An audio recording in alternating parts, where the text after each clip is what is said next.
Okay, સ્વાધ્યાય 1.2 નો બીજો પ્રશ્ન શું કહે છે કે સાબિત કરો કે 3 + 2 વર્ગમૂળ 5 અસમય છે.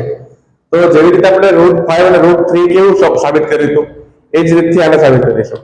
સૌથી પહેલા શું કરીશું? ધારીશું. ધારો કે 3 + 2 √5 એ સમય છે. બરાબર. પછી 3 + 2 √5 બરાબર a ના છેદમાં b.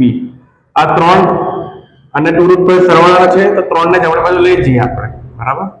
2 √5 બરાબર a ના છેદમાં b ઓછા 3 થઈ જાય. 3 જમણી બાજુ જાય ઓછા 3 થઈ જાય. બરાબર.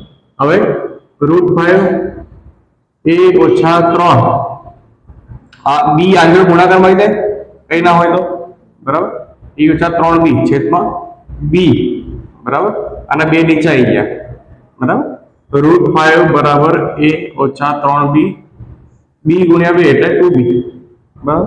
હવે √5 આ a છે એ પૂર્ણાંક સંખ્યા છે. કેવી સંખ્યા છે?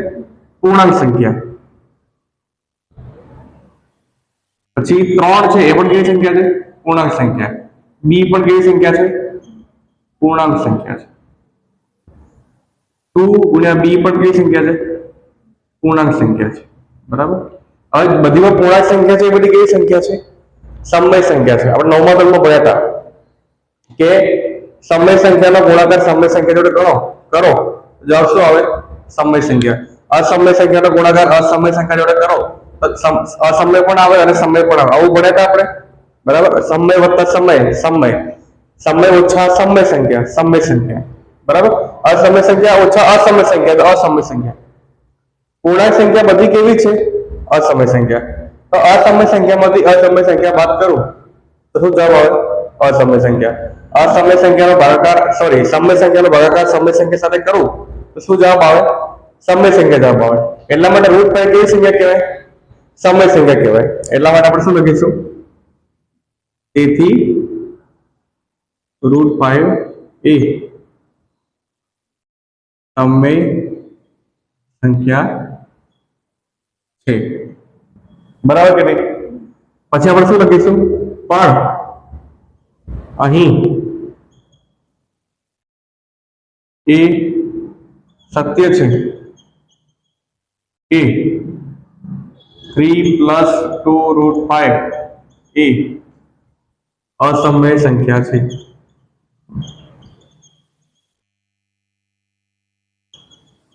તેથી અહીં વિરોધાભાસ ઉદ્ભવે છે.